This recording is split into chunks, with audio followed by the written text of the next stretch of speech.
I drove you here. I got to drive you back home, and you didn't sign my name on the list, so I'm last. So everybody goes, here's a hot show, everybody does good, and I stand them with my 10. I said, oh shit, this shit works anywhere. This is dope. So then I got on Def Comedy Jam with that set, and I also did that set for this lady at the Gotham, and she was like, you got any writing samples? I was like, yeah, I got some writing samples, and I had some ideas written down, and I had some completely written out. And the only reason why I had them completely written out is a few years earlier, a homeboy of mine, another comic, Arnold Acevedo. I don't know if you know Arnold Acevedo. It's a Puerto Rican dude. He's from Westbury, Long Island, and we used to do a lot of shows together, and we all hung out, and after our shows, we used to just hang out on the corner and just talk and just laugh for hours, you know what I'm saying? And then, I don't know how the topic came up, but he was like, yeah, man, I got 362 sketches. And I'm like, what? You got 362 sketches? Like, why? He said, just in case if I get a job on SNL, I don't have to come up with a new sketch every week. I got sketches. And I was like, oh, shit, I don't have no sketches. I'm like, how the fuck am I going to get 300 and something sketches? And I was like, calm down, Ian. I panicked at first inside. I'm just pretending to still be in this conversation with these dudes we're having fun with. But on the inside, I'm panicked because I'm like, I'm unprepared for this comedy life or for the possibilities that this thing could branch out into.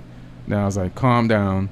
Just whenever you always have ideas, but you just never write them down. You promise to write them down, you never do. So next time you have an idea, either go home, write it down on a piece of paper, go home and completely finish it, or at least jot it down so that you don't forget it, and then it'll accumulate up to and then I calmed down. So then I started doing that, and then this opportunity came along years later, and it was like 2000 or 99. So I went home that night, finished like 6 sketches. I had 3, wrote 3, and faxed them in.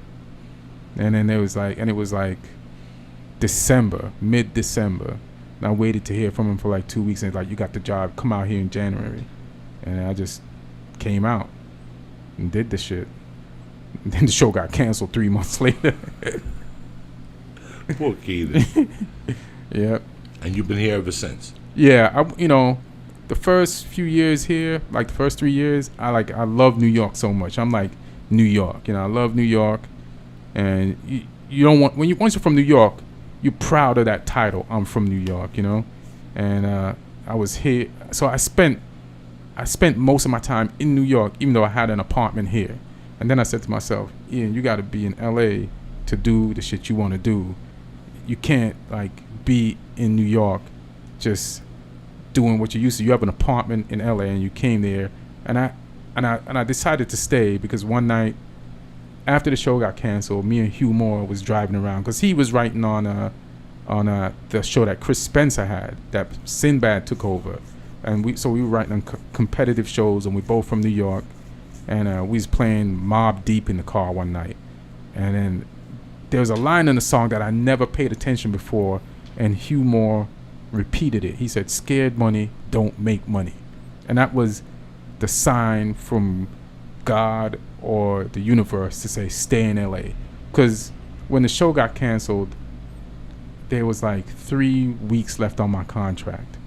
There's a guaranteed contract up to a certain amount of weeks. And then I got paid $9,000 for free, right? So I had like $9,000 plus whatever money I was making in comedy in New York. So maybe I had $12,000, the most amount of money I ever had in my life.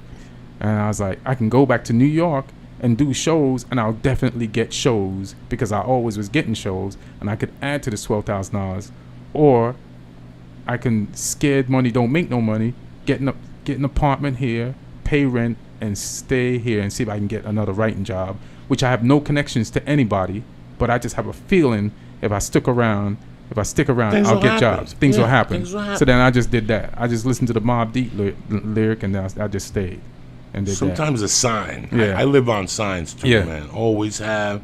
Something sways me. I don't know. I came out here on the same thing. I came out here to shoot a pilot, shot the pilot, didn't get picked up. Right. I had a choice, and I said, well, if I shot a pilot, let's see what else we could boogie. I'll give it 6 more months. Got a Taco Bell commercial, gave it a little more time. Got this, got that, and you fucking stay, you know? Right. You're like, what the fuck am I doing somewhere else? My tenure in New York was maybe 4 or 5 months in '94. I was terrible. Terrible. I was at the New York Comedy Club with Al. Oh, shit. I went down to Boston, and you motherfuckers scared me down there on 4th Street. Dave Chappelle was there, Oh, Jay Moore. It was tough. And I just said, get me the fuck out of here. Nick DiPaolo was down in the Monday night. I was like, I don't belong here. And then I went to, but my club was in New York. I fucked with Lucian a little bit. He pissed me off. And I fucked with the dude, the other one he was supposed to get a deal from Warner Brothers. Whatever happened to those fools? The guy on like 76th Street in the West Side. That's him and his wife. I know you're talking about. Remember? God damn it. Yeah, they called me one night. Stand Up New York. Stand Up New York. The old owners called me one night and said, there's a big thing going on in New York. You should fly back this week. Josh will fly back.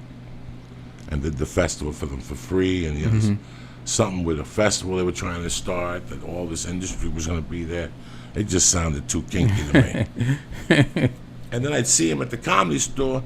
Al something. No. They always say him and his wife, right? I know what you're talking about. I just can't remember his name there right now. or something. They did something there. Fucking crazy.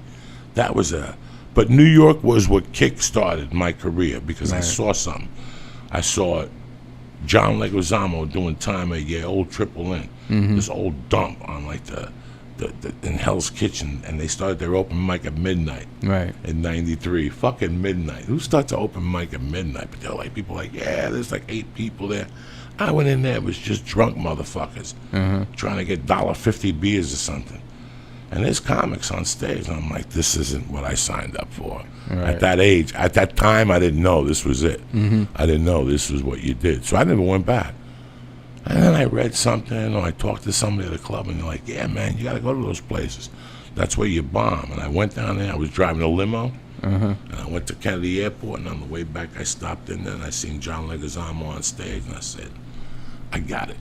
All right, I'm going to pack my bags, go back to Colorado, and work on this shit. And that's when I really, really got serious about it. Oh, so you went to Colorado. I didn't know that. I started in Denver. Oh, shit, I didn't know that. I started in Denver in '91, but I was like selling drugs. Right. Was getting my dick sucked. I was doing open mic on Tuesdays. I was the host. All I had to do was 5 minutes, and I could do blow and sell pills at this place. So I took it seriously, but I didn't. Right. I was just killing time. I had just come out of prison.